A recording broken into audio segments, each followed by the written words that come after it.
The rain didn't just fall in the city, it hammered, a relentless rhythmic assault against the grime of the Bayfront district.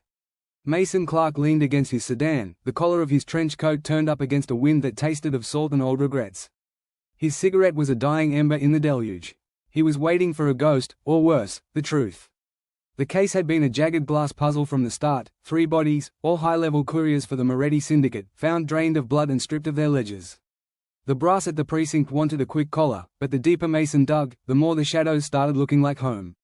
He checked his watch. 11:45 p.m. The neon sign of the Blue Velvet Lounge flickered across the street, casting rhythmic pulses of sapphire light onto the oily puddles.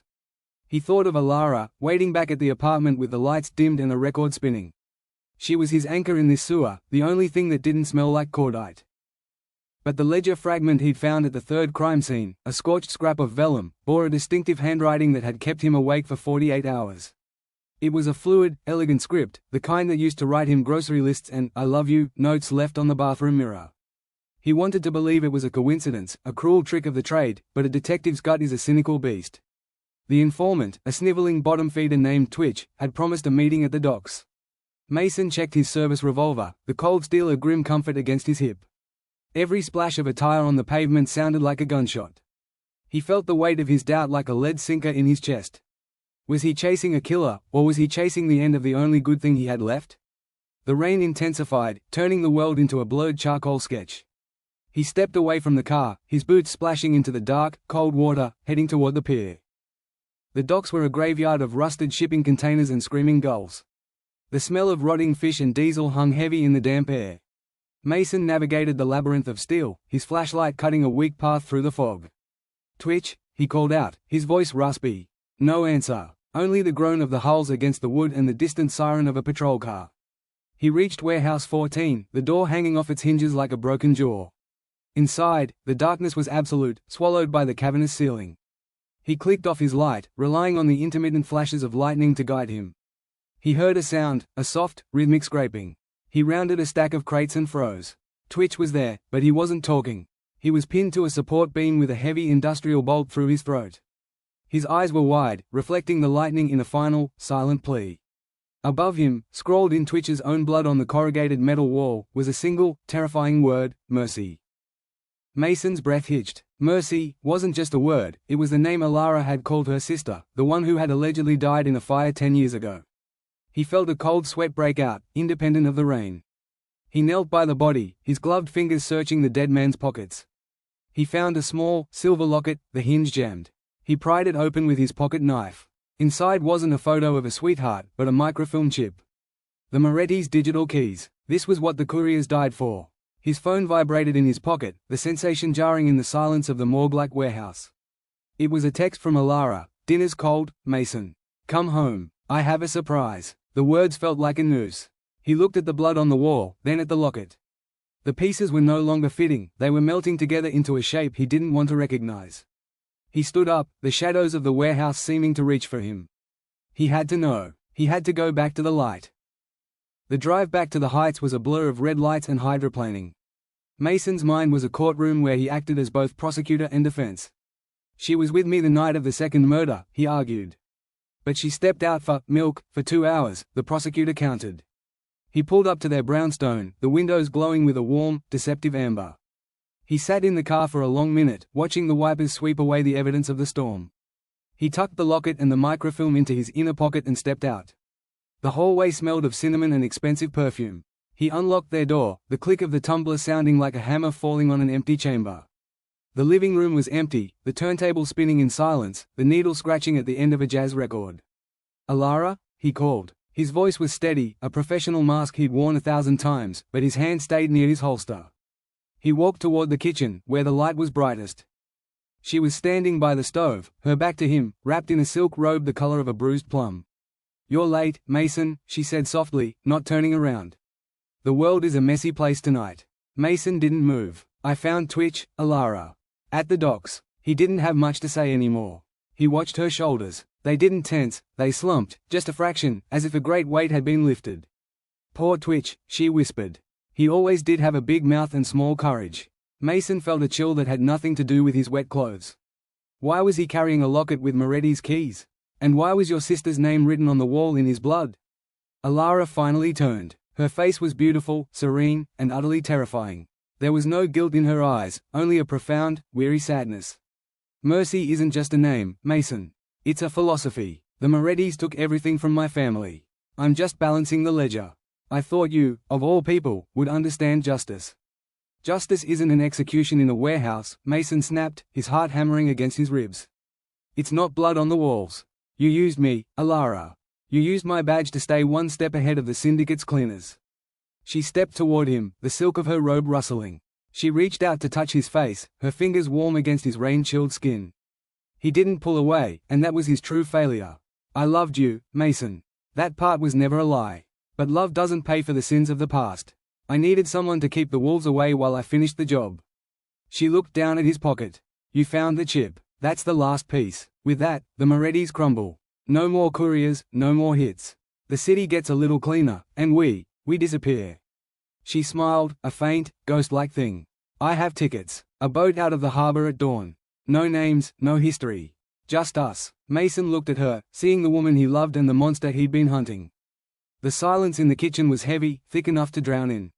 Mason reached into his pocket and pulled out the locket. I can't do that, Alara. I'm a cop. She let out a soft, dry laugh. You're a man in a cheap suit, Mason, trying to hold back a tidal wave with a tin star. Look at me. Do you really want to put the cuffs on me? Do you want to be the one who testifies while they lock me in a cage for the rest of my life? She leaned in, her scent, jasmine and rain, filling his senses. Or do you want to be free? He looked at the silver locket in his hand, then at the woman who had shared his bed and his secrets. The internal doubt he'd felt earlier was gone, replaced by a hollow, sickening certainty. He realized then that the case wasn't tied to her, she was the case. Every lead he'd followed had been a breadcrumb she'd dropped. He wasn't the hunter, he was the hound, led exactly where she wanted him to go.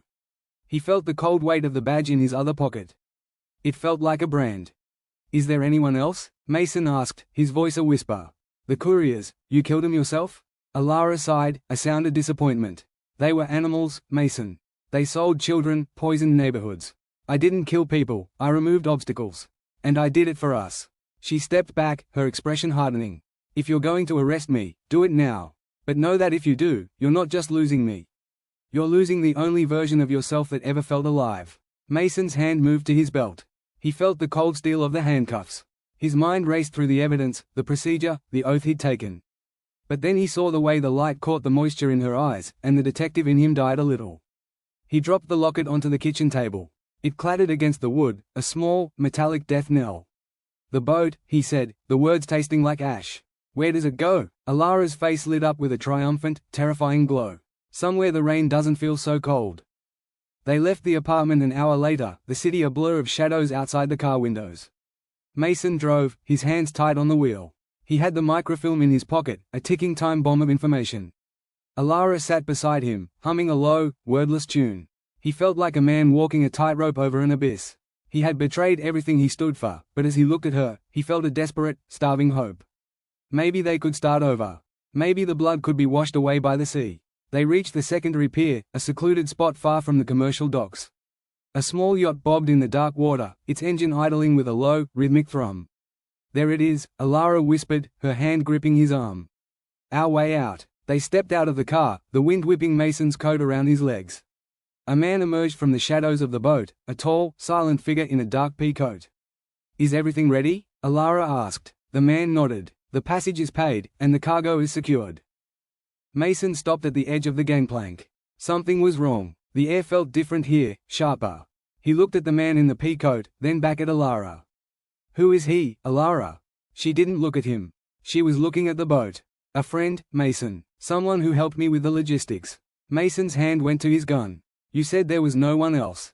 Alara turned, and for the first time, Mason saw fear in her eyes, not fear of him, but fear of what was coming. Mason, put the gun away. Please, just get on the boat. But the detective wouldn't stay dead. He saw the way the man in the pea coat held his hand in his pocket. He saw the subtle signal Alara gave with a tilt of her head. It wasn't a getaway, it was a cleanup. He realized then that he wasn't part of the us she'd talked about. He was the final obstacle. The one who knew too much. The one who had the microfilm. The locket, his voice cold.